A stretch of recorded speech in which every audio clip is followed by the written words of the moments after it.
अपना गीत प्रस्तुत करें। शास्त्री जी एक समय मुझे भी देना जरा। संतोष कुमारी। क्या नाम आपका? नाम क्या आपका बहन जी? संतोष कुमारी। हाँ ठीक है, कुसुम भंडारी जी अपना गीत प्रस्तुत करें। उसके बाद शास्त्री जी मुझे भी देना, सरला बजाज। हाँ जी हाँ जी। चलिए कुसुम जी अपना गीत प्रस्तुत करें। शास्त्री जी नमस्ते। नमस्ते जी। चलो कुसुम जी जोड़ नहीं पाई हैं। अब आप सरला बजाज जी एक गीत प्रस्तुत करें अपना। सरला जी। आचार्य जी कमलांश। जी हाँ जी। आचार्य जी मैं बोल दूं? हाँ बोलिए बोलिए। ठीक है। अब रिकॉर्डिंग शुरू हो रही है, बाकी लोग माइक को बंद मैं करें। गायत्री मंत्र शुरू करके एक भजन बोल देती हूँ। हाँ जी हाँ सभी जी को बोलिए। सादर नमस्ते जी। पहले गायत्री मंत्र बोल रही हूँ जी।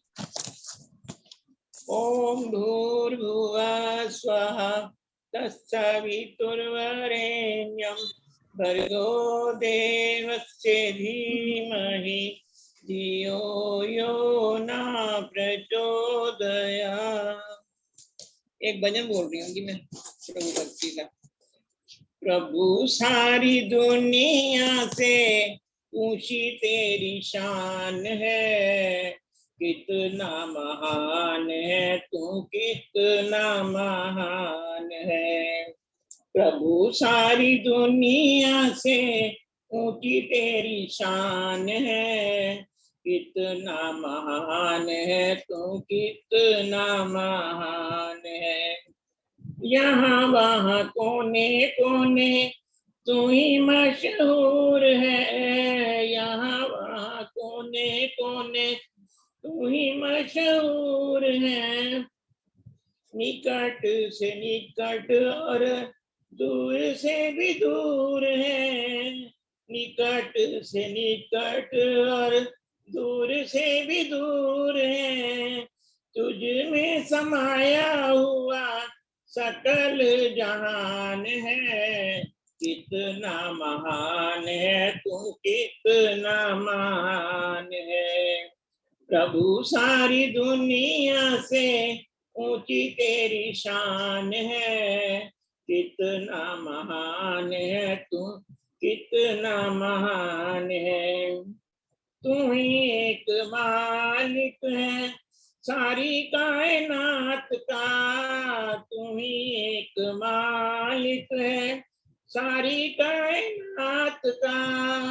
फूलों भरी क्यारियों का, तारों की जमात का, फूलों भरी क्यारियों की, तारों की जमात का। तेरी जमीन है, तेरा आसमान है, कितना महान है तू, कितना महान है। प्रभु सारी दुनिया से ऊंची तेरी शान है, कितना महान है तू, कितना महान है। सब में जो रंग देखे सभी तेरे रंग हैं, सब में जो रंग देखे सभी तेरे रंग हैं। जग में अनेक तेरे पालने के ढंग हैं, जग में अनेक तेरे पालने के ढंग हैं। तुझको तो छोटे बड़े, तुझको तो छोटे बड़े सबका ही ध्यान है, कितना महान है तू, कितना महान है। प्रभु सारी दुनिया से ऊंची तेरी शान है, कितना महान है तू, कितना महान है। जितने भी दुनिया में जीव देहधारी है, जितने भी दुनिया में जीव देहधारी है, सभी तेरे प्यार के समान अधिकारी हैं, सभी तेरे प्यार के समान अधिकारी हैं। पथिक सभी को दिया तूने वरदान है, पथिक सभी को दिया तूने वरदान है, कितना महान है तू, कितना महान है। प्रभु सारी दुनिया से ऊंची तेरी शान है, कितना महान है तू, कितना महान है, कितना महान है तू, कितना महान है। धन्यवाद आचार्य, ही समय देने के लिए बहुत बहुत धन्यवाद आपका।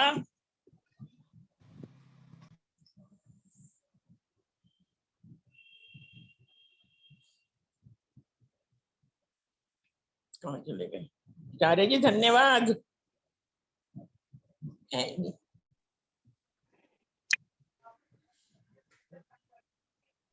धन्यवाद आपका, बहुत सुंदर गीत गाया। प्रभु सारी दुनिया के ऊंचा ही स्थान है। संसार के अंदर भगवान को वही व्यक्ति पा सकता है जिसके जीवन में सदाचारिता हो।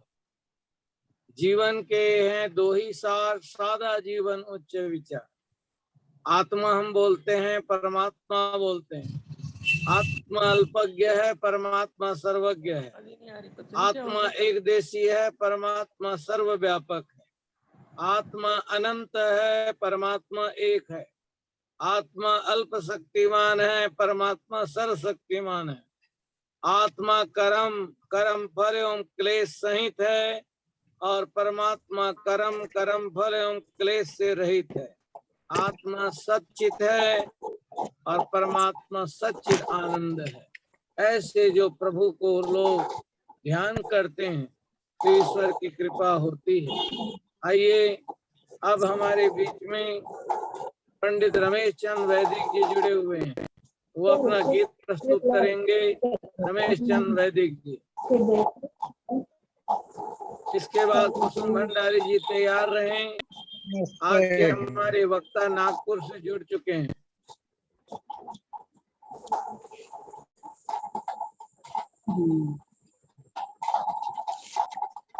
एक शुद्ध सफल हो सब काज, एक ही शुद्ध विचार से सफल हो सब काज। एक ही भला सपूत है राखे कुल की लाज, चाहे तंबाकू डालडा जो नहीं करे प्रयोग, उस मानव से डरेंगे भांति भांति के रोग। सकल प्रपंच विसार कर करो ओम का जाप, एक ईश की शरण गए मिटे त्रिविधि संताप। त्यागो विषय विकार सब ओम नाम प्रिय बोल, निरखो प्रभु की ज्योति को नैन ज्ञान के खोल, नैन ज्ञान के खोल। ओम नाम नित्य बोल अरे मन बावरिया, ओम नाम नित्य बोल अरे मन बावरिया। ओम नाम है प्रभु का प्यारा, ओम नाम है प्रभु का प्यारा। जीवन का है यही सहारा, जीवन का है यही सहारा। जगह जगह मत डोल अरे मन बावरिया, जगह जगह मत डोल अरे मन बावरिया। ओम नाम नित्य बोल अरे मन बावरिया। हरदम अंग संग रहे तेरे, हरदम अंग संग रहता तेरे। सुमृत कर ले सांझ ये तेरे, प्राची कर ले सांझ सवेरे, हृदय के पट खोल अरे मन बावरिया, हृदय के पट खोल अरे मन बावरिया, ओम नाम नित बोल अरे मन बावरिया, निज जीवन को सफल बना ले, निज जीवन को सफल बना ले, वेदों का मार्ग अपना ले, वेदों का मार्ग अपना ले, मानव तन अनमोल अरे मन बावरिया, मानव तन अनमोल अरे मन बावरिया, ओम नाम नित बोल अरे मन बावरिया,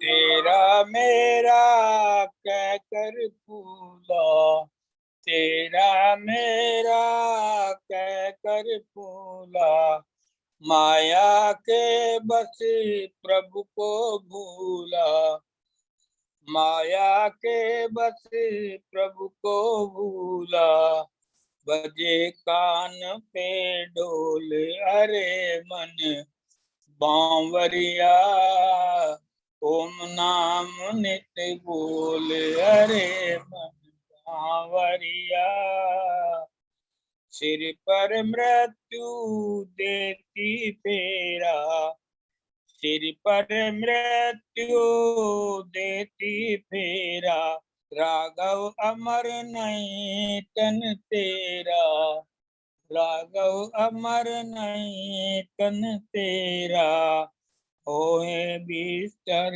गोल अरे मन बावरिया, होए बिस्तर गोल अरे मन बावरिया, ओम नाम नित बोल अरे मन बावरिया, ओम नाम नित बोल अरे मन बावरिया। आचार्य बहुत बहुत धन्यवाद समय देने के लिए। धन्यवाद पंडित रमेश चंद जी, बहुत सुंदर गीत गाया। ओम नाम नित बोल अरे मन बावरिया। और आपने गीत में ये बात कही कि मानुष जन्म अमोल। सभी माताओं से, देश विदेश से जुड़े हुए श्रोताओं से निवेदन है, अब ये सावन का महीना शुरू हो गया है। सावन का संस्कृत शब्द है श्रावण, और श्रवण का मतलब होता है सुनना। ध्यान दीजिए, जो लोग सुनने का प्रयास करते हैं वो जीवन में सुखी रहते हैं।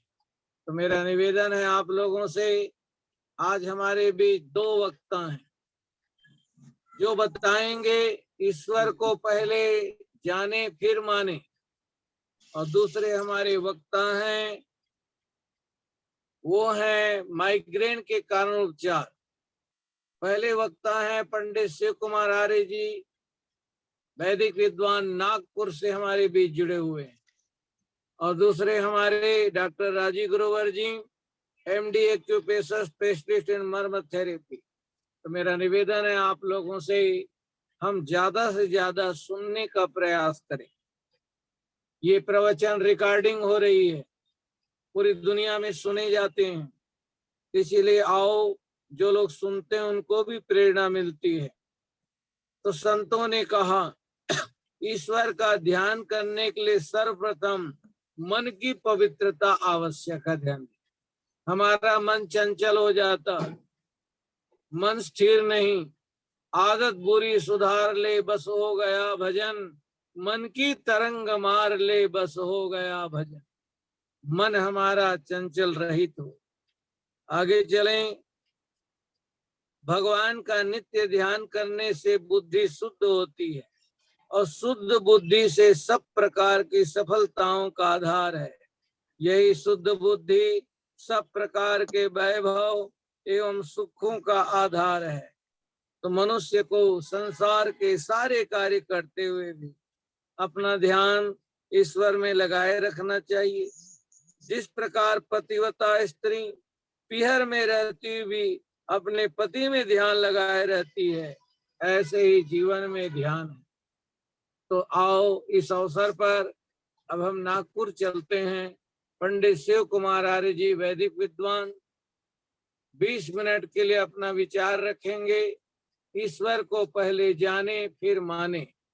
आइए शिव कुमार जी अपना वक्तव्य प्रारंभ करें। आचार्य जी नमस्ते।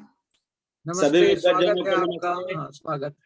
आइए। सभी स्वागत आप सबका भी। सभी श्रोताओं को, विद्वजनों को सादर नमस्ते। ओम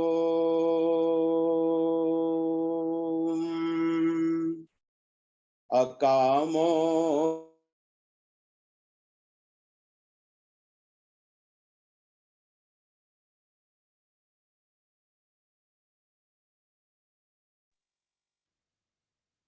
आवाज बंद हो गई है, आवाज नहीं आ रही।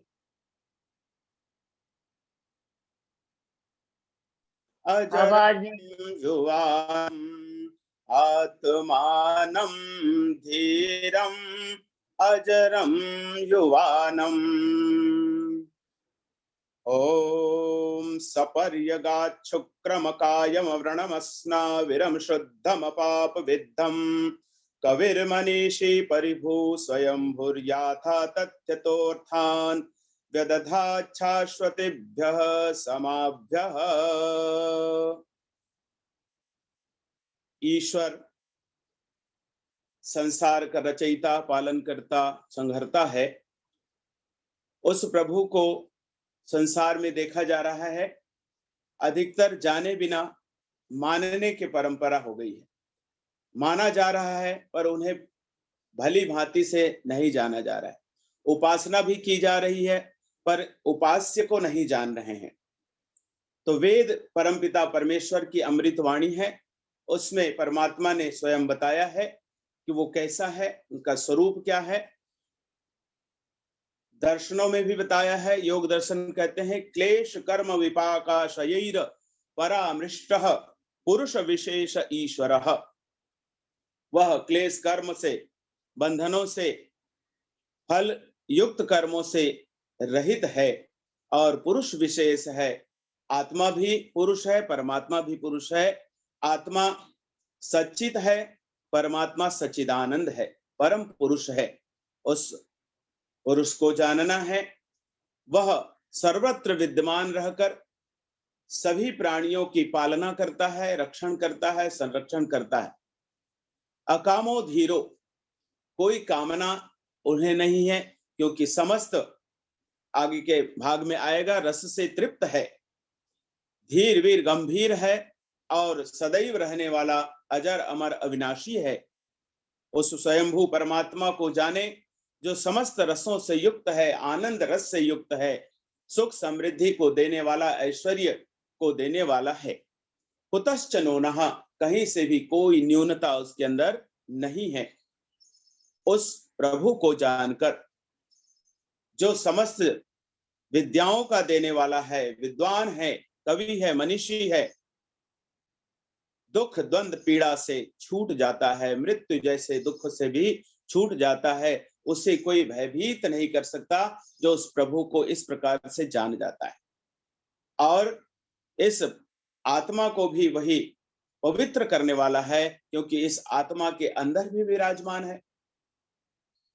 आत्मा से सूक्ष्म परमात्मा है, तो इस आत्मा के अंदर भी है। ऐसे धीर अजर अमर और सदा युवानम, युवा रहने वाला, जीर्ण शीर्ण न होने वाला, वृद्धावस्था को न पाने वाला, शरीर से रहित है। अगला मंत्र ये अथर्ववेद का मंत्र है। यजुर्वेद का मंत्र भी यही कहता है कि वह नस नाड़ियों के बंधन से रहित है,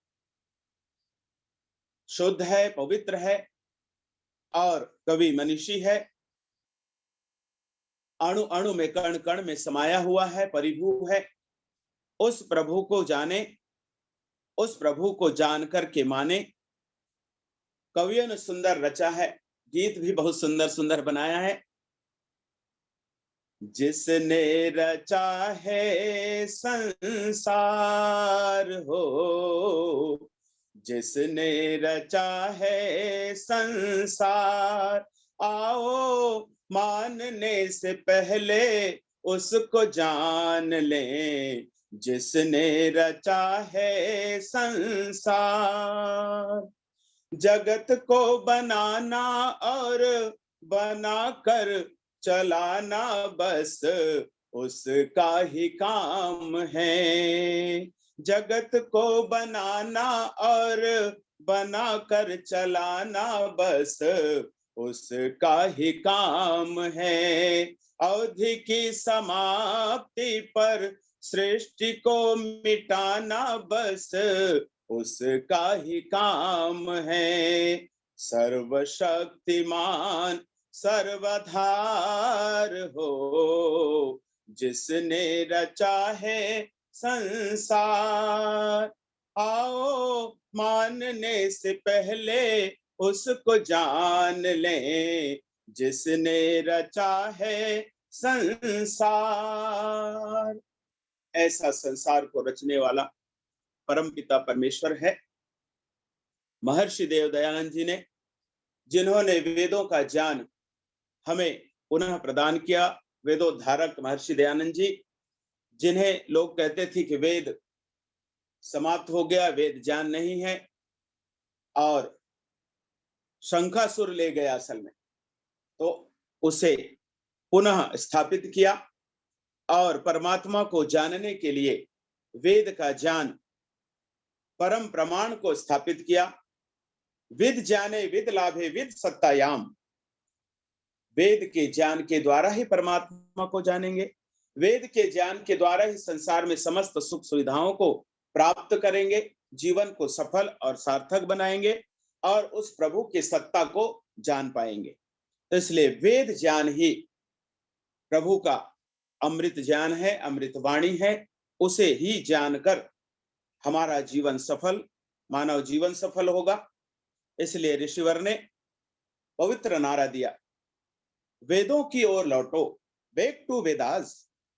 स्वामी जी ने कहा, महर्षि दयानंद जी ने जब आर्य समाज की स्थापना की तो बहुत सारे नियम बनाए, बाद में फिर उन्हें भी संक्षिप्त करते हुए 10 नियम बनाए। तो वो मानवता के स्वर्णिम सिद्धांत हैं ये 10 नियम, जिसमें विस्तृत रूप से वर्णित सारी बातों को रखा। वहीं दूसरे नियम में परमात्मा के स्वरूप को ही स्थापित किया है, प्रस्तुत किया है कि ईश्वर सच्चिदानंद स्वरूप, सभी आर्यजन जानते हैं, ईश्वर सच्चिदानंद स्वरूप, निराकार, सर्वशक्तिमान, न्यायकारी, दयालु, अजन्मा, अनंत, निर्विकार, अनादि, अनुपम, सर्वाधार, सर्वेश्वर, सर्वव्यापक, सर्वांतर्यामी, अजर, अमर, अभय, नित्य, पवित्र और सृष्टि करता है। उसी की उपासना करने योग्य है। हम सभी आत्मा जो मानव जीवन को प्राप्त किए हुए हैं, क्योंकि ये सौभाग्य भी मानव जीवन में ही है। अन्य योनियां कोई सत्संग, कोई स्वाध्याय, कोई यज्ञ याग नहीं कर सकते हैं, प्रभु को प्राप्त करने का ये यत्न नहीं कर सकते हैं। इसलिए इस जीवन में पूर्ण यत्न करते हुए इस स्वरूप को देखिए, पूरा दूसरे नियम में पूरे स्वरूप को वर्णित कर दिया है। तो इसे हमें जाने और इसे जान करके उसी की उपासना करें। प्राचीन काल में इस विधा को जानने और समझने के लिए बड़े बड़े आयोजन होते थे। राजे महाराजे लोग भी सुंदर आयोजन, संगोष्ठियों का, संवाद परिसंवाद का, प्रश्नोत्तरी का रखा करते थे। ऐसे सुंदर आयोजन के द्वारा प्रजाजन का हित होता था, कल्याण होता था, उन्हें ज्ञान विज्ञान की प्राप्ति होती थी। तो ऐसे एक आयोजन एक राज दरबार में हुआ। राजा ने प्रश्न रखा कि परमात्मा जो है कहाँ रहता है, कैसे जाने उसको, कहाँ रहता है, कैसे मिलता है और वो क्या करता है। विशेष जिम्मेदारी मंत्रिमंडल की होती है। तो मंत्री महोदय इस प्रश्न के उत्तर देने में लग गए, चिंतन करने में लग गए। जैसे इस आयोजन के सूचना मिलने के पश्चात हम लोग कुछ तैयारियां करने लगते हैं, कोई भजन की तैयारी करते हैं, कुछ बोलने की तैयारी करते हैं। तो इस प्रकार से तैयारी में लग गए और वो विद्वत जो मंत्री है सुधी वो विचार करने लगा, चिंतन में लग गया। तो जब घर में गया तो चिंतन करते हुए थोड़ा चिंतित सा दिखाई देने लगा। तो उनके पुत्र ने कहा, पिताजी क्या बात है, आजकल कुछ चिंता में दिख रहे हैं, कुछ बात है? टालने की कोशिश की पर उन्हें बताना पड़ा कि हाँ, इस प्रकार से एक आयोजन हुआ है जहां पर राज दरबार में मुझे इन प्रश्नों का उत्तर देना है। कहा क्या प्रश्न है? कहा ईश्वर कहाँ रहता है, परमात्मा कहाँ रहता है, वो कैसे मिलता है, कैसे प्राप्त किया जा सकता है, ये प्रश्न रखा है। तो कभी कभी हम माता पिता हो, गुरुजन हो, जो बातें हम अपने संतानों को बताते हैं, गुरु शिष्य को बताता है, कभी कभी विस्मित हो जाता है। तो उस बच्चे ने कहा, पिताजी आपने तो ये हमें बताया हुआ है, ये तो बड़ी सरल बात है, आप कैसे विस्मित हो रहे हैं? ऐसा कीजिए, आप मुझे ले चलिए, मैं इसका उत्तर वहां दे दूंगा। और बात उनकी हो गई, विचार विमर्श हो गया। हाँ ठीक बात है, कहीं वहां जाकर गलती ना हो, इसलिए वहीं पूछ लिया, उत्तर सही है। दूसरे दिन राजसभा में पहुंच करके उत्तर देने की बात हो गई, वहां सूचना दे दी गई। बालक पहुंचा, बालक के पहुंचने पर राजा ने जो प्रश्न है वो रख दिया, कहा कि ये प्रश्न है, उसका उत्तर दो। तो बालक ने बड़े प्यार से कहा कि अतिथि का कुछ सत्कार भी होना चाहिए, क्या सीधा सीधा ही प्रश्न ही पूछ लेंगे, उसका उत्तर ही जानना चाहेंगे? तो राजन जो है, बालक के लिए और क्या चाहिए, आजकल की तरह उस समय चाय काफी ठंडा नहीं पूछा जाता था, दूध दही का ही देना होता था, प्रस्तुत वही किया जाता था, सीधा परोस दिया जाता था। तो बालक के लिए सुंदर सकोले में एक सुंदर कटोरे में जो है दूध भर करके दिया गया, बालक दूध पिएगा। लीजिए, आपका सत्कार करते हैं, दूध लीजिए और हमारे प्रश्नों का उत्तर दीजिए। दूध लिया बालक हथेली में लेकर के और निरंतर वो उसमें देखते ही रहा, साथ ही साथ उसमें उंगलियां चलाने लगा। तो सभी बेसब्री से देख रहे थे कि उत्तर मिले हम सबको। तो राजन फिर बोल बैठा, जल्दी से दूध पियो और हमारे प्रश्नों का उत्तर दो, हम तो सुनना चाहते हैं, जानना चाहते हैं। तो बालक ने फिर से कहा कि हाँ, मैं यही जानना चाहता हूं, मैंने सुना है कि दूध में घी होता है। बोले होता है? हाँ होता है। तो दूध में घी होता है तो कैसे मिलेगा? इसमें होगा, मैं ढूंढ रहा हूं। ऐसे कहाँ मिलेगा? तो कैसे मिलेगा? तो पहले दूध को गर्म करना पड़ेगा, दूध पक जाने के बाद उसे दही बनाना होगा, दही बनाने के पश्चात फिर उसको बिलोना होगा, खूब इसको बिलोया जाएगा। उसके बाद बिलोने से जब मक्खन निकलेगा, उस मक्खन को निकाल करके अलग कर दिया जाएगा, दही छाछ अलग हो जाएगा, मक्खन अलग हो जाएगा।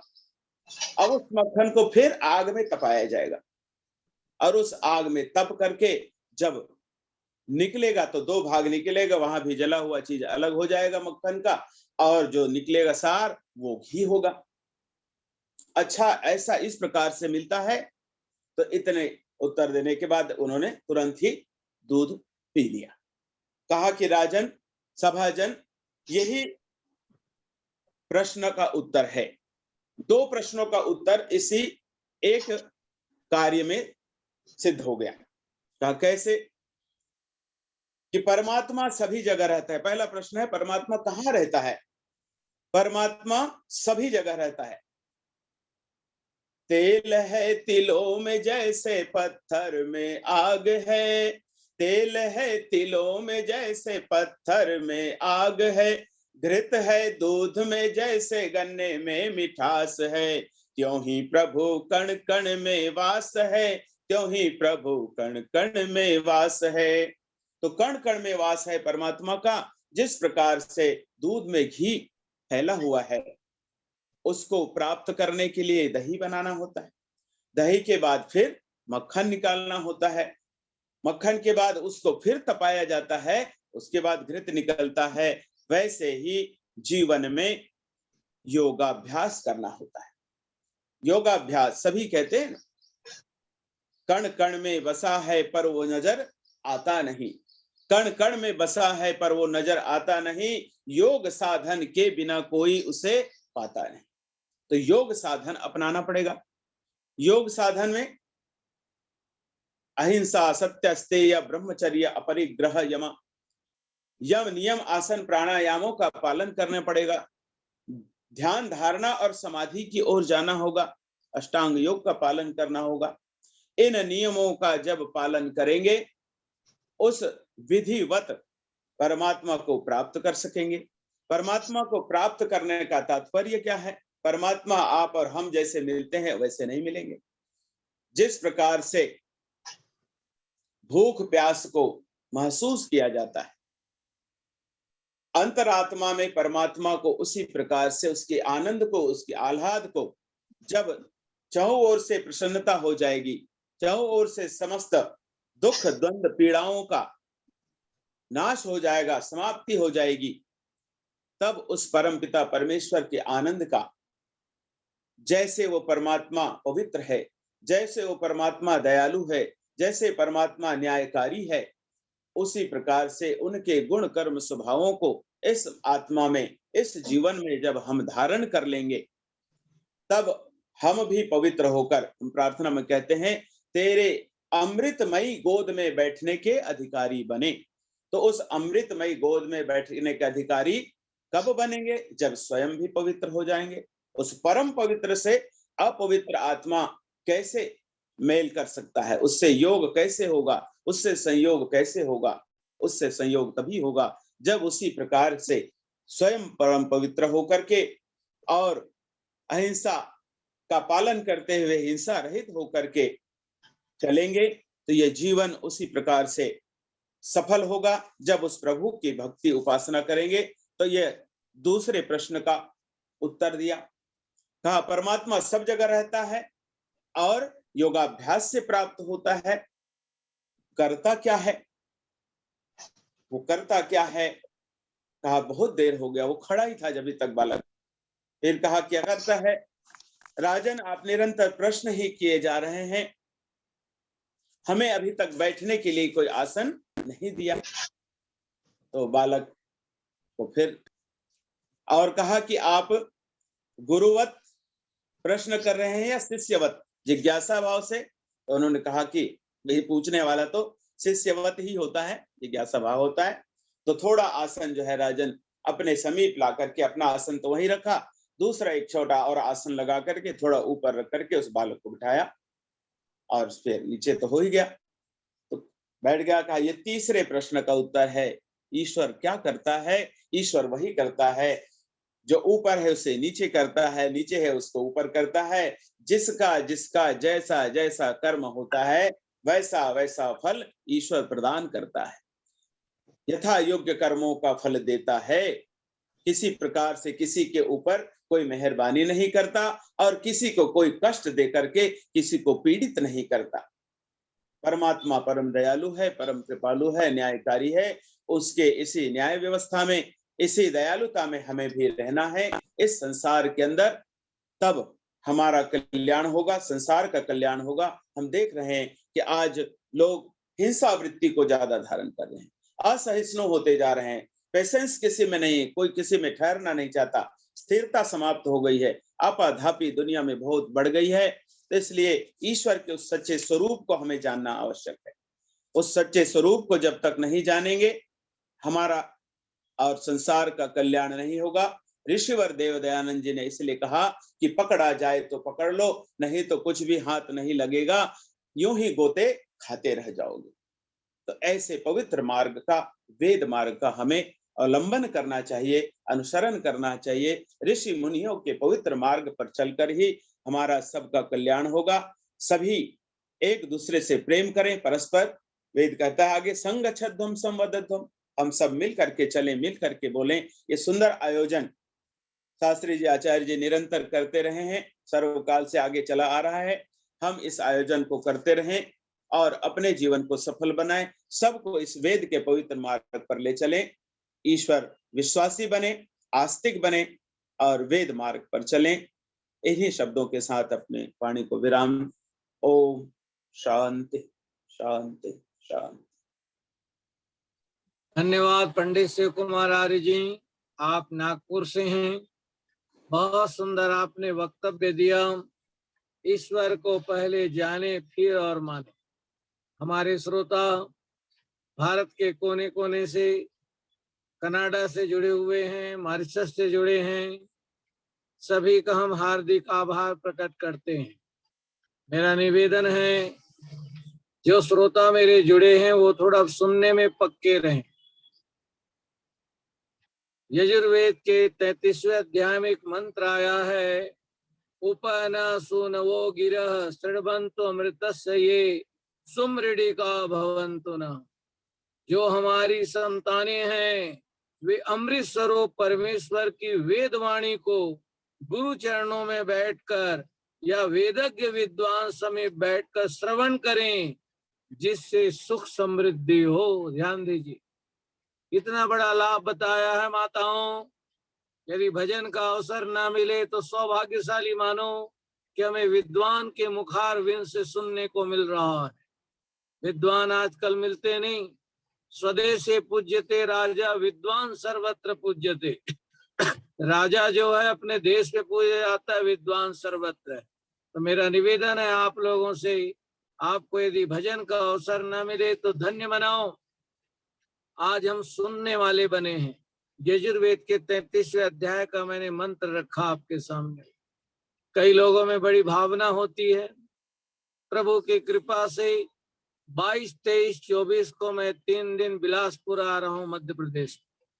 एक ऐसा परिवार जो लाखों रुपया खर्चा करके पारिवारिक सत्संग कर रहा है। मेरा निवेदन है आप लोगों से जो इस वेबिनार में जुड़े हैं, इतना आपने कार्यक्रम देखा सुना, क्या हमारे अंदर वो लगन जगी कि नहीं जगी, भावना जगी कि नहीं जगी?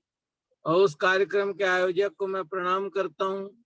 इतना सुंदर कार्ड बना रखा है और यहाँ तक कहा शास्त्री जी सावन के महीने में कौन कौन सी सामग्री डाले ये हमें बताइए। तो सारा सामान लिख करके हम भेजे हैं ताकि सावन के महीने में क्या क्या सामग्री होनी चाहिए, जिसके द्वारा आपका कार्य निर्विघ्न संपन्न हो। तो याद रखिए, वर्षा के ऋतु के समय में आप मनोवांछित फल चाहते हैं। अगर पीला अगर, जौ, सरसों, गुग्गल, जायफल, निर्मली, गिलोय, तुलसी के बीज, बायबिडंग, श्वेत चूरा चंदन, नाग केसर, ब्राह्मी, चिरायता, उड़द, छुहारे और ढाक की समिधा, गाय का घी और खांड, ये सब पदार्थ डालें तो आप वर्षा ऋतु के बीमारियों से बच सकते हैं। मेरा निवेदन है, इतने सामान मैंने लिख करके उनको भेजा। धन्य है वो परिवार जो इतना बड़ा आयोजन जुलाई में 22, 23, 24 जुलाई को सत्संग के रूप में कर रहे हैं। मेरा निवेदन है हम और आप सब लोग कुछ न कुछ आगे बढ़े। अब जो आपने सुना उसी का एक भाव है, इसको हम सुने, उसके बाद आगे का कार्यक्रम चलेगा। क्या है प्रभु? खुशियों का ग्राम है, सच्चा सुख धाम है, दुनिया में सबसे प्यारा ईश्वर का नाम है। वेदों ने गाया है, ऋषियों ने ध्याया है, सिमरन परमात्मा का हर दिल को भाया है। नर्तन का चोला पाया, सुंदर इनाम है, दुनिया में सबसे प्यारा ईश्वर का नाम है। प्राणों का प्राण है वो, शक्तिमान है, संकट की घड़ियों में भी रक्षक भगवान है। उसकी भक्ति में डूबी हर सुबह शाम है। दुनिया में सबसे प्यारा ईश्वर का नाम है। सच्चा दरबार है, सच्ची सरकार है, सुख दुख फल पाने वाला प्यारा संसार है। अच्छे व्यवहार का ही अच्छा परिणाम है। खुशियों में ये डूबा है सारा ही जहान है। इसलिए आओ, ये श्रावण का महीना शुरू हो चुका है। आत्मचिंतन करें, स्वाध्याय करें, ऋषि ऋण से उऋण होने का प्रयास करें। अब हमारे बीच में डॉक्टर राजीव ग्रोवर जी, क्योंकि कुछ महीने के बाद ये फिर ऑस्ट्रेलिया चले जाएंगे, तो ऐसे व्यक्ति को सुनिए। आज का विषय है माइग्रेन के कारण और उपचार। आइए 15 मिनट के लिए अपना विचार रखें। उसके बाद बेटी श्रद्धांजलि तैयार रहें, शांति पाठ कराएंगे। ये कार्यक्रम 5 से 6 बजे होता है। 1 घंटे का रिकॉर्डिंग पूरी दुनिया में देखा जाता है, सुना जाता है। बाकी जिन माताओं के भजन नहीं हो पाए हैं, एक सत्र पूरे भजन का ही रखेंगे, क्योंकि उस समय फिर राजीव ग्रोवर जी उपलब्ध नहीं हो पाएंगे, क्योंकि ऑस्ट्रेलिया प्रवास में रहेंगे।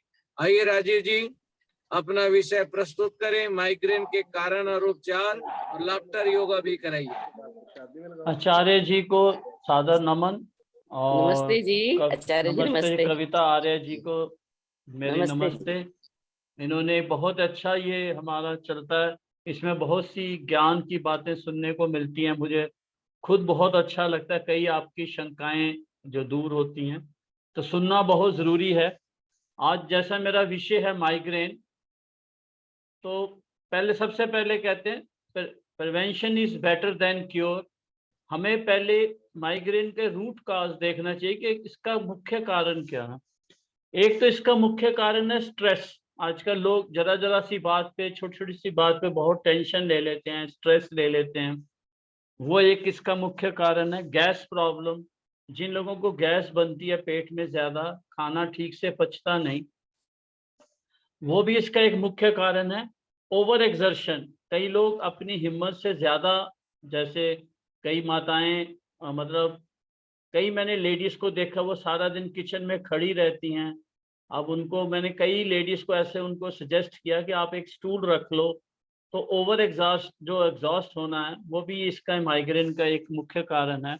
कई लोग बहुत रात तक काम करते रहते हैं, वो भी एक माइग्रेन का कारण है। डाइटिंग, आपको सुन के हैरानगी होगी, जो लोग ज़्यादा डाइटिंग करते हैं उनको भी माइग्रेन की प्रॉब्लम रहती है। जो लड़कियां बहुत डाइटिंग करती हैं उनका मेंस्ट्रुअल साइकिल भी गड़बड़ा जाता है, और उनका ब्लड का जो वो है कॉन्स्टिट्यूशन है वो भी चेंज हो जाता है, स्किन लटक जाती है।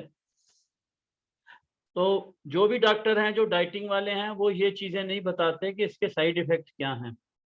तो हम माइग्रेन को मैं 3 विधाओं से आपको बताऊंगा, 3 तरह से इलाज कैसे कैसे करते हैं। पहले योग के द्वारा, दूसरा एक्वाप्रेशर और मरमा के द्वारा, तीसरा नेचुरोपैथी के द्वारा। आप ध्यान से देखें, और किसी को कोई डाउट हो तो मैसेज के अंदर मेरा व्हाट्सएप नंबर है, मुझे मैसेज करके पूछ सकता है किसी को कोई डाउट हो।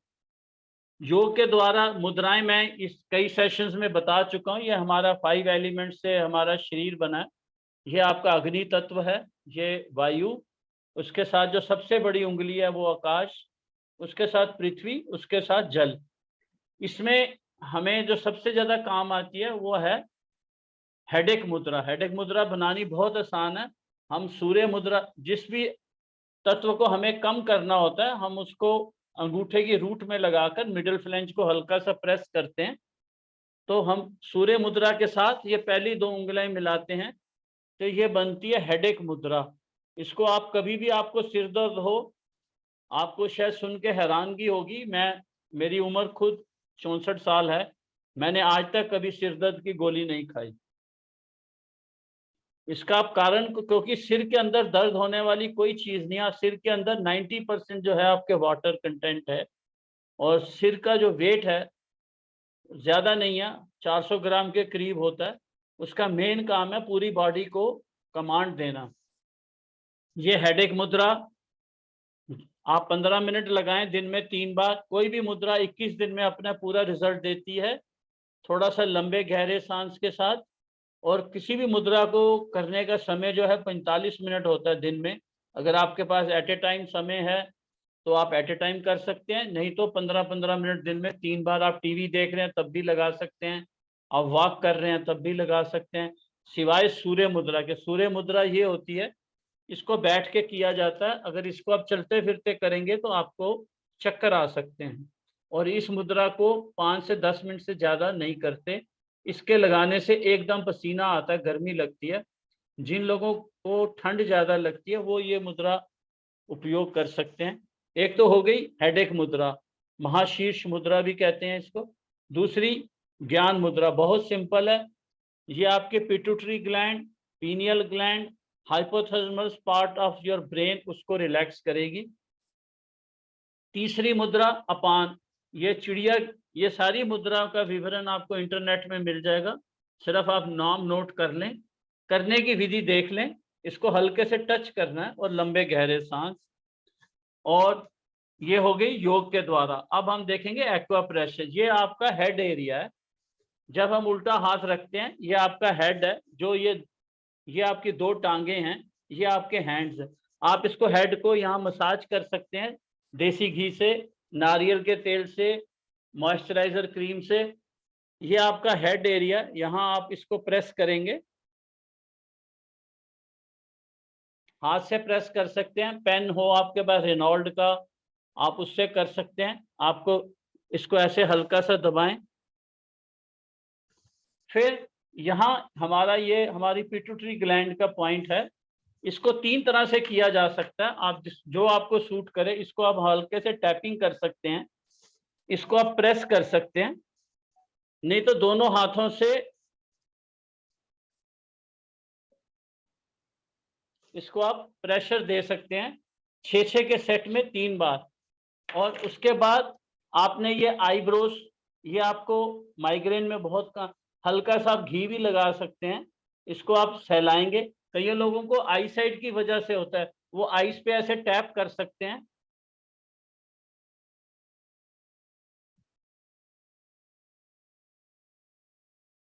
और ये टेम्पल एरिया, यहाँ आप हल्का हल्का इसको रोटेट करेंगे दोनों उंगली से, हल्के हाथ से, बहुत हल्के हाथ से। और ये आपका पीछे का एरिया सिर का, यहाँ आप इसको दोनों हाथ से टैपिंग कर सकते हैं। यहाँ आप दोनों हाथ से प्रेशर भी डाल सकते हैं पीछे। ये आपके माइग्रेन के लिए बहुत उपयोगी है। आपने देखा, आपने हेड की मसाज की, ये आईब्रोज, यहाँ आपने पिट्यूटरी ग्लैंड, आपने इसको यहाँ प्रेस किया। और आप पूरे हेड को भी हल्का सा मसाज कर सकते हैं।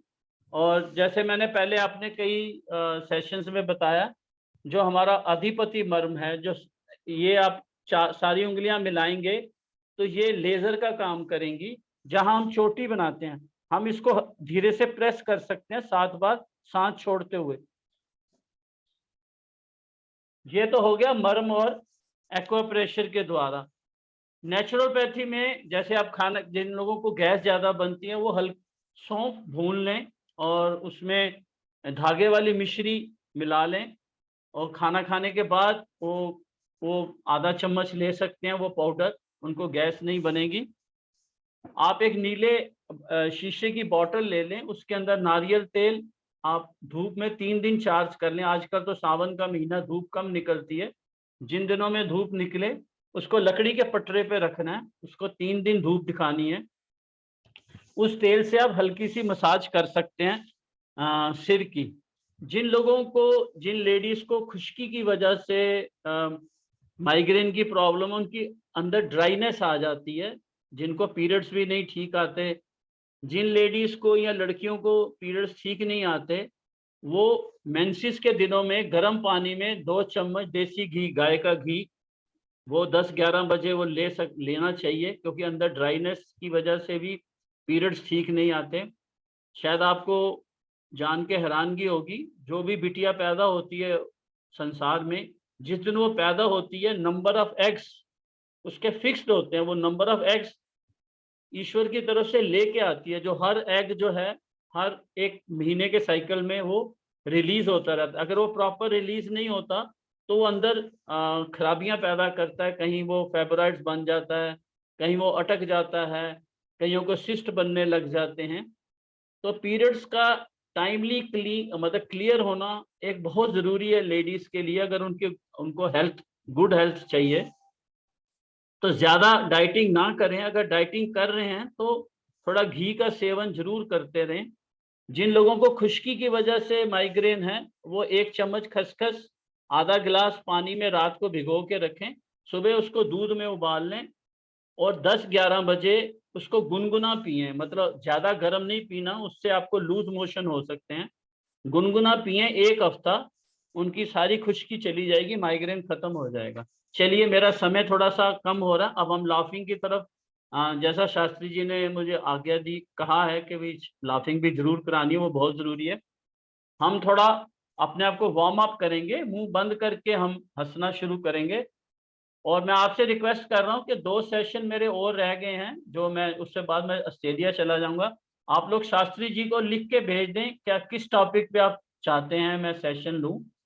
तो जो आज जैसे 16/7/23, 23/7/30, मतलब 2 सेशन, आप जो भी आप लोग कोई टॉपिक चुनना चाहते हैं वो मुझे पहले थोड़ा शास्त्री जी बता देंगे, मैं प्रिपेयर होके आऊँगा। और आपकी कोई शंका होगी तो उसका एक दिन सिर्फ क्वेश्चन आंसर, जो लास्ट सेशन है उसमें थोड़ा क्वेश्चन आंसर का समय ज़्यादा आप लोगों को शास्त्री जी को मैं रिक्वेस्ट करूंगा दे दें, जिससे आप लोग अपनी शंकाएं पूछ सकते हैं। चलिए, हंसने का थोड़ा सा शुरू करते हैं। पहले थोड़ा सा अपने आप को वार्म अप करेंगे।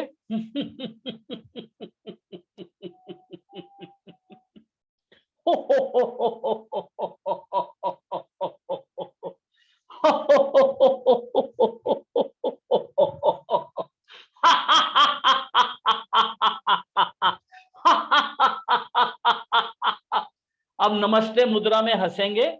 ये आपके दोनों ब्रेन्स को बैलेंस करने के लिए एक बहुत बड़ी मुद्रा है। ये हम एक दूसरे को विश करते हुए, हंसते हुए विश करेंगे।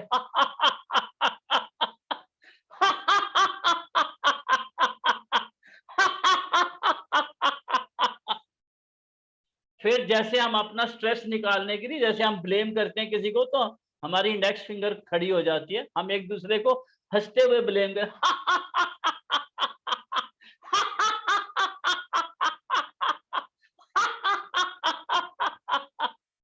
अब अपने लिए, जैसे आजकल गर्मी का मौसम है, थोड़ा लस्सी योग। 1 2 3।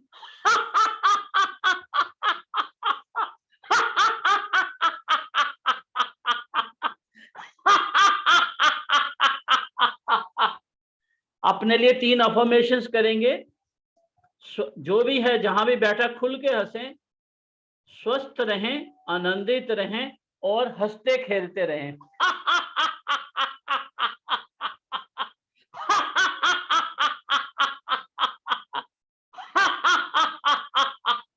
अपने लिए एक और प्रेयर करेंगे, स्वस्थ रहें, व्यस्त रहें, अस्त व्यस्त ना रहें।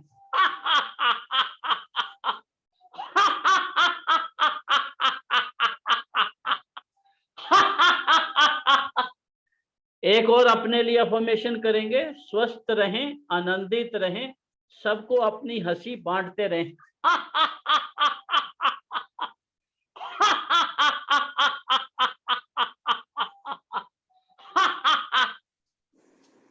वो कहते हैं 1 big laughter is equivalent to 1 Apple.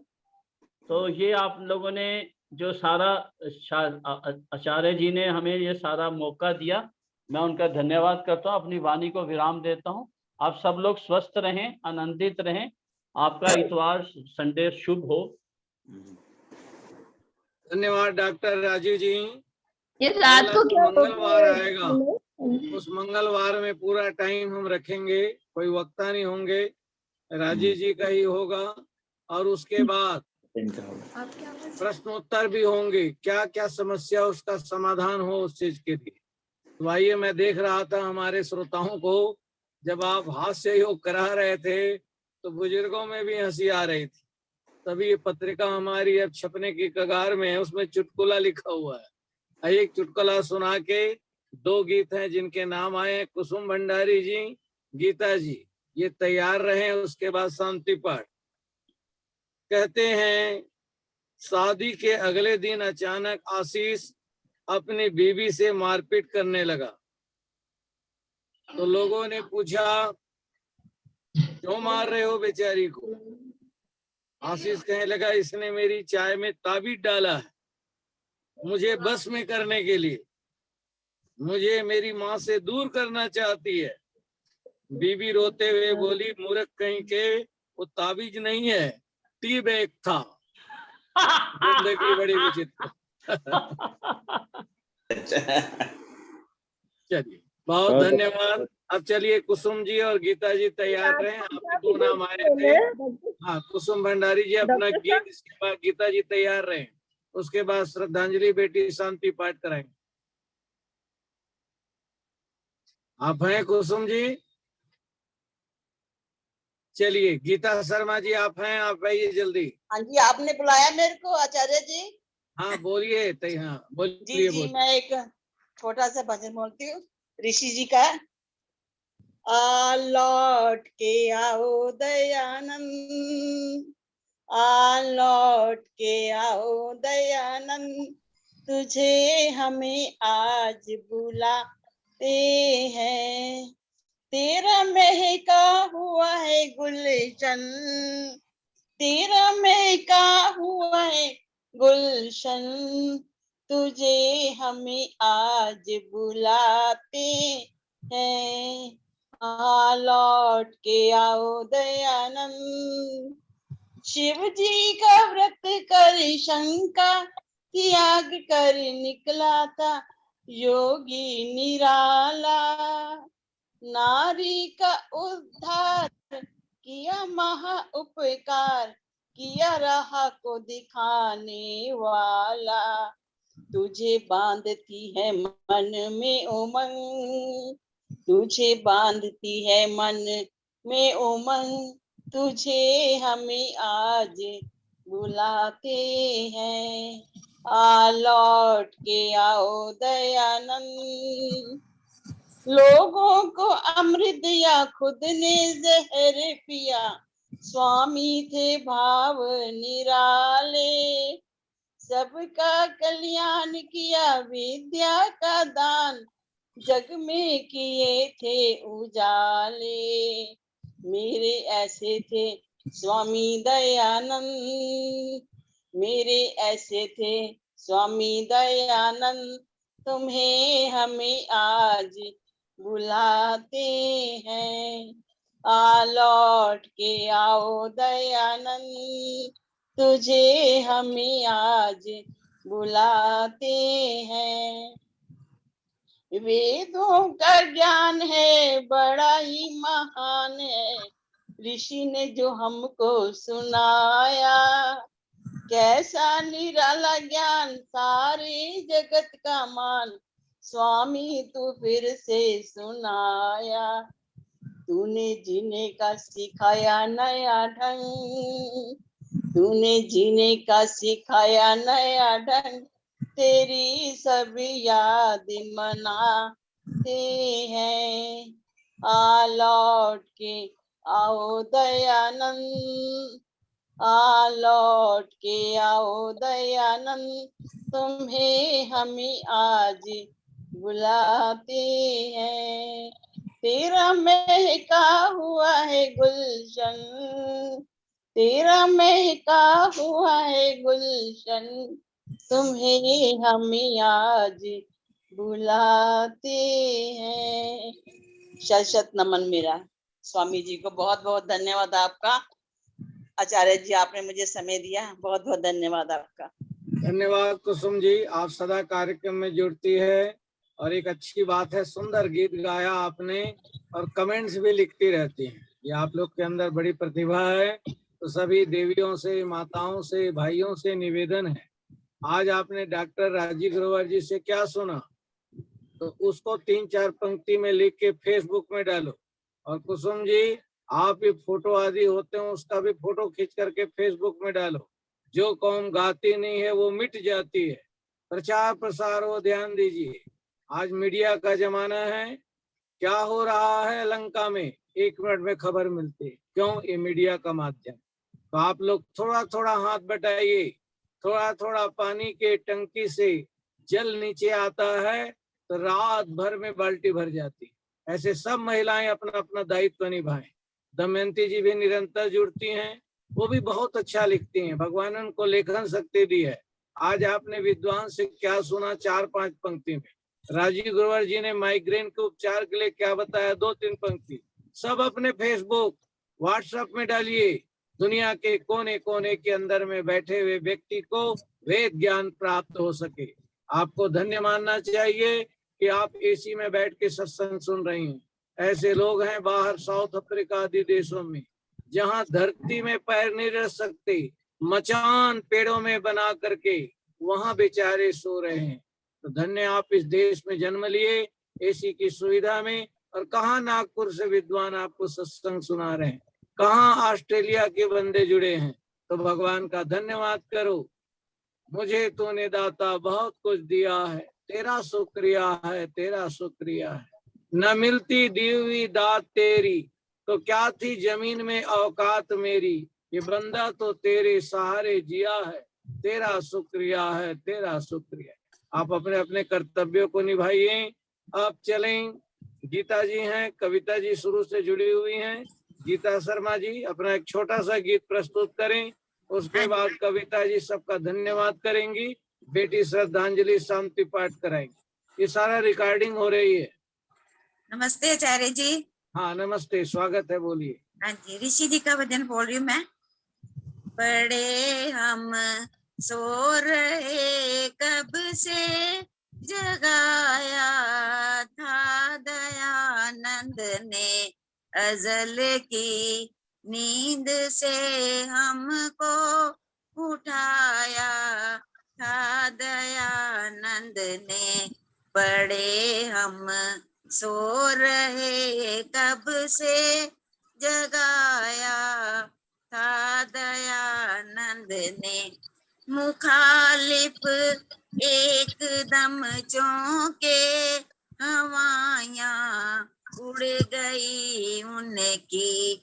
यहाँ जब वेद का डंका बजाया था दयानंद ने। बड़े हम सो रहे कब से, जगाया था दयानंद ने। हटे ज्ञान के बादल, अंधेरा मिट गया सारा। प्रभु के ज्ञान का सूरज दिखाया था दयानंद ने। बड़े हम सो रहे कब से, जगाया था दयानंद ने। जियो तुम शान से दुनिया में, औरों को भी जीने दो। ये सच्चा रास्ता सबको दिखाया था दयानंद ने। बड़े हम सो रहे कब से, जगाया था दयानंद ने। बड़ी जब दुर्दशा देखी, दलित पिछड़े अछूतों की, तड़प कर उनको सीने से लगाया था दयानंद ने। बड़े हम सो रहे कब से, जगाया था दयानंद ने। वतन पर जान देने की कसम खाई जवानों ने। वतन के प्यार का नगमा सुनाया था दयानंद ने। पड़े हम सो रहे कब से जगाया था दयानंद ने। अचंबा था ये जादू था किया कोई करिश्मा था। पथिक सदियों से बिछड़ों को मिलाया था दयानंद ने। पथिक सदियों से बिछड़ों को मिलाया था दयानंद ने। पड़े हम सो रहे कब से जगाया था दयानंद ने। अजल की नींद से हमको उठाया था दयानंद ने। अजल की नींद से हमको उठाया था दयानंद ने। पड़े हम सो रहे कब से जगाया था दयानंद ने। धन्यवाद आचार्य जी समय देने का। धन्यवाद गीता जी, बहुत सुंदर गीत गाया। पिछले दिनों गुरु पूर्णिमा का अवसर था।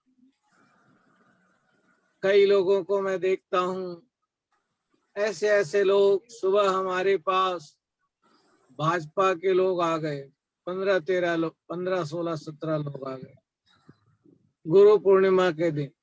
तो मैंने सोचा कोई विशेष काम, तो मेरी आंखें भर आई। भाजपा के लोग थे, दिल्ली प्रदेश भाजपा और भाजपा मंडल, महावीर नगर मंडल, पश्चिमी दिल्ली। वो माला दे करके, वस्त्र दे करके हमारा सम्मान किया, तो मेरी आंखें भर आई। कहाँ मैं एक वैदिक विद्वान हूँ और कहाँ भाजपा के लोगों ने आ करके हमारा सम्मान किया। तब हमने कहा ये सम्मान हमारा नहीं, उस ऋषि दयानंद और आर्य समाज का सम्मान है कि जहाँ पर ऋषि दयानंद ने वेद ज्ञान की ज्योति जलाई। ऋषि दयानंद महाराज दुनिया में बताते हैं सबसे पहले गुरु परमात्मा है। उसके बाद दुनिया में गुरु कौन है? माता पिता और आचार्य होते हैं। दयानंद बहन के मृत्यु पे नहीं रोए, चाचा की मृत्यु पर नहीं रोए, परंतु एक घटना घटी, मैं चाहूंगा आपके दिल में वो भाव जगे। इतनी मेहनत इस कार्यक्रम में जाता है, कुछ सोच नहीं सकते। पैसा भी बहुत खर्चा होता है माताओं, परंतु जागरूकता आनी है। 50-60 साल तक के लोग जुड़े हैं, आप बच्चों को जोड़ क्यों नहीं पा रहे हैं? अपने पोते को आगे करके कहे कि शास्त्री जी मेरा पोता आज मंत्र बोलेगा, मैं वो दिन देखना चाहता हूँ। बहुत पैसा खर्चा होता है। अभी कविता जी से बातचीत हो रही थी, कल ही मैं 10,000 पेमेंट करके आए प्रमाण पत्र आदि देने की। तो बताओ, धन भी बहुत लगता है, समय भी बहुत लगता है। लाभ कब होगा? जब माताएं कहेंगी कि मेरी पोती मंत्र बोलेगी, मेरा पोता मेरे पास आकर के गोद में बैठ के आपको कुछ सुनाएगा। तो मेरा निवेदन है माताओं से, बुजुर्गों से, जो दादी नानी है, बच्चे को आगे लाइए। तो ऋषि दयानंद बहन के मृत्यु पे नहीं रोए, चाचा के मृत्यु पे नहीं रोए, समाधि में बैठे हुए थे। और देखते क्या हैं, एक महिला गंगा में अपने मृत बच्चे के शव को डाल रही है। जैसे ही वो डाली तो स्वामी जी की आंखें खुल गई। क्या हो रहा? आवाज से आई। स्वामी जी देखते हैं और देखते देखते वो महिला क्या कर रही है, अपने मृत बच्चे को जैसी गंगा में डाल दी, वैसे ही जो कफन के कपड़े थे उसको निचोड़ने लगी और निचोड़ करके अपने कंधे में रख दी। स्वामी जी पूछते हैं, माता जी ये जो आप कफन का कपड़े अशुद्ध है, इसको पानी में बहा देती, आपने क्यों इसको निचोड़ के रखा कंधे में? तो ध्यान दीजिए, उस समय वो महिला कहती है, महात्मा जी मेरे पास कफन के कपड़े नहीं, और ये साड़ी का आधा टुकड़ा फाड़ करके मैंने कफन का कपड़ा बनाया है। अब ये बच्चे को मैंने बहा दी है गंगा में, अब ये जो बचा हुआ कपड़ा इसको मैं सुखाऊंगी और उसको फिर सुई धागा से इस साड़ी को सिलूंगी, क्योंकि मेरे पास एक ही साड़ी है। ध्यान दीजिए, करुणा को देखिए। दयानंद उस समाधि को, मोक्ष को ठुकरा करके मानव कल्याण के कार्य में चले। ये कार्यक्रम जो चल रहा है वो केवल मनोरंजन के लिए नहीं, गुरुकुलों में सहयोग होता है, गुरुकुल के बच्चों को कुछ दिया जाता है, कहीं न कहीं सेवा का कार्य चलते रहते हैं। तो मेरा निवेदन है आप लोगों से, आप लोग जागरूक बने।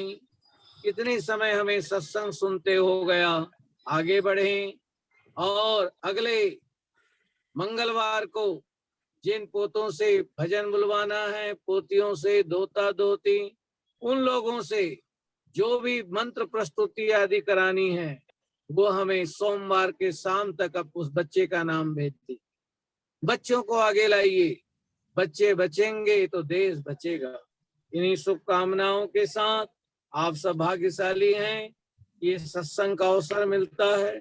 मैं देख रहा हूँ अलवर से ईश्वर देवी जी जुड़ती हैं, बहुत अच्छा भजन गाती हैं। तो आइए अगले सत्र में हम सुनेंगे भजनों को, और जो भजन आपको बोलना है तो आप लोग एक व्हाट्सएप में डाल दिया करो हम, ताकि ये अपना नाम लिख दो कि ये भजन मैं बोलूंगी, तो कोशिश होगी कि वो भजन आपसे हम बुलवा सके। कई बार हमने देखा कि एक ही भजन को दो लोग बोल देते हैं, रिकॉर्डिंग होती है ताकि सुनने वाले को भी लगे कि दूसरा भजन बोला गया, नया भजन बोला गया। तो आओ इसी भावना के साथ जो सत्संग में नित्य आते रहेंगे, उन्हें ज्ञान में प्रभु जगाते रहेंगे, जो श्रद्धालु प्रेमी बनेंगे विवेकी, वही मोह भ्रम को मिटाते रहेंगे। मिलेगी नहीं शांति उनको कहीं भी, जो परमात्मा को भुलाते रहेंगे। उन्हीं की बनी है और बनती रहेगी, जो बिगड़ी किसी की बनाते रहे। ये तीन कार्य करें, यज्ञ करें, दान करें, सेवा करें। धन और ज्ञान में महान अंतर है। धन की रक्षा हमें करनी पड़ती है माताओं, परंतु ज्ञान हमारी रक्षा करता है। तो आज खुश होकर के इस कार्यक्रम में शरीक हुए हैं, वैसे खुशी के साथ आनंद मनाइए।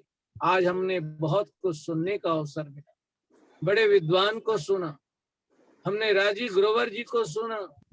बहुत प्रभु तेरी कृपा है कि मुझे सुनने का अवसर मिला, ये अहोभाग्य रखे। मेरे पाप कर्म ही तुझसे प्रीति न करने देते हैं, कभी जो चाहूं मिलूं आपसे, रोग मुझे ये लेते हैं। कैसे स्वामी आपके दर्शन पाऊं मैं, तेरे दर को छोड़कर किस दर जाऊं। कई चीज हम आप लोगों से सीखते हैं।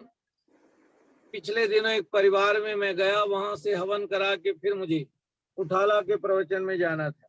एक बुजुर्ग माता जी मिली, उम्र 75 साल। जबकि हमने एक भजन सुना दिया था, कहा शास्त्री जी एक भजन और सुना दो। मैंने कहा माता जी आपकी उम्र लंबी, मैंने गर्मी में सत्संग चल रहा है, मैंने एक भजन सुना दिया, यज्ञ भी प्रवचन भी हो गया, कहते हैं शास्त्री एक भजन और सुना दो। ध्यान दीजिए, जब सुनने की इच्छा आयु लंबी हो गई और सुनने की इच्छा नहीं हो रही है, आयु कम होगी। तो आइए, श्रावण महीना सुनने सुनाने का है, पढ़ने पढ़ाने का है। इन्हीं शुभकामनाओं के साथ आप सबका हार्दिक आभार। अब कविता जी कोई सूचना हो सबका धन्यवाद करें। बेटी श्रद्धांजलि शांति पाठ कराएं। श्री जी धन्यवाद, बहुत बहुत। हाँ, अच्छा हुआ शिव कुमार जी याद स्क्रीन में आ गए। आज इस अवसर पर पंडित शिव कुमार आर्य जी नागपुर से जुड़े हैं, इनको अध्यात्म गौरव सम्मान से सम्मानित किया जाता है। ताली बजाकर स्वागत करें। प्रमाण पत्र ऑनलाइन भेज देंगे। धन्यवाद। आप हैं कविता जी स्क्रीन पे? हाँ जी, हाँ जी। नमस्ते आचार्य जी। नमस्ते जी। के ऊपर मैं भजन एक सुनाऊं, गुरु पूर्णिमा। अभी आपका भजन अगले एपिसोड में होगा, बीच में गैप रखो। एक भजन मिला, अब सुनना है हमें।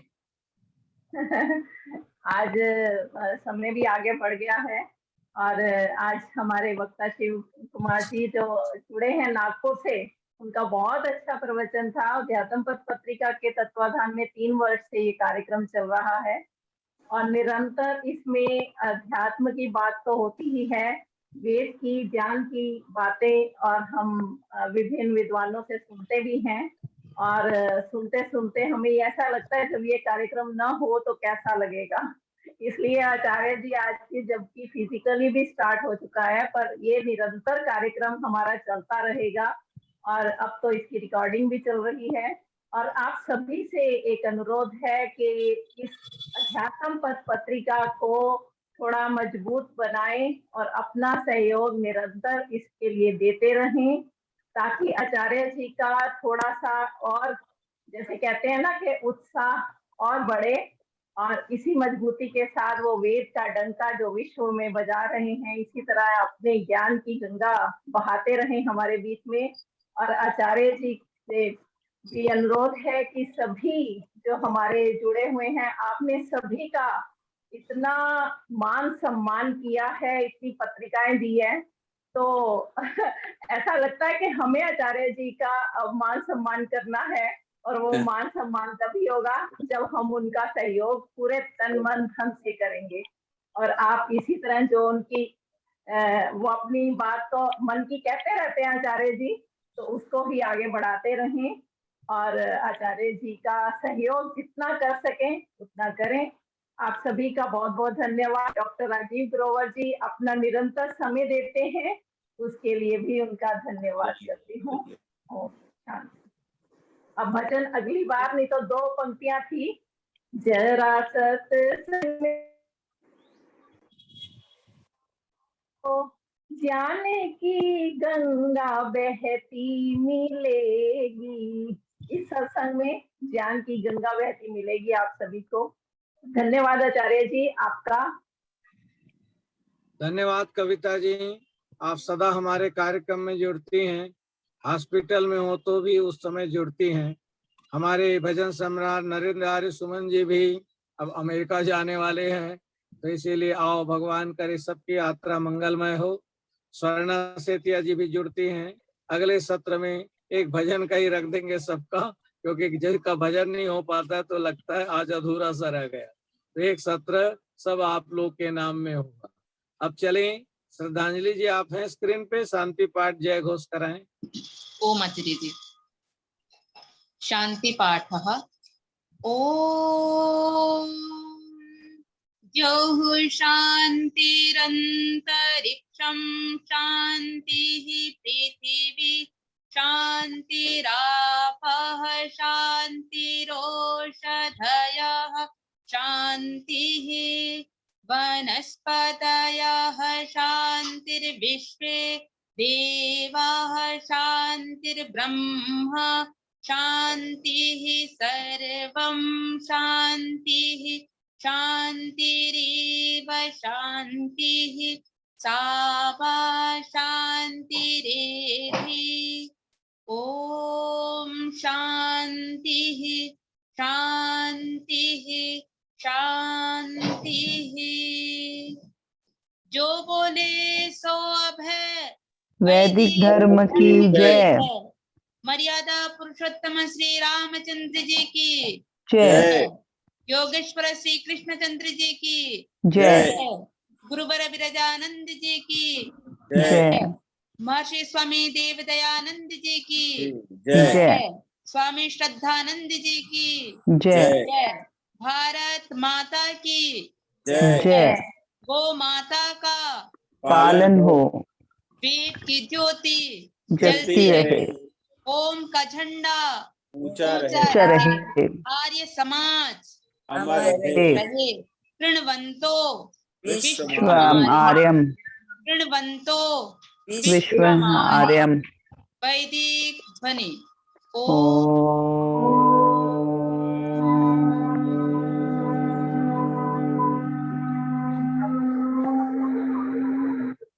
वैदिक अभिवादन, सभी को सादर नमस्ते। नमस्ते।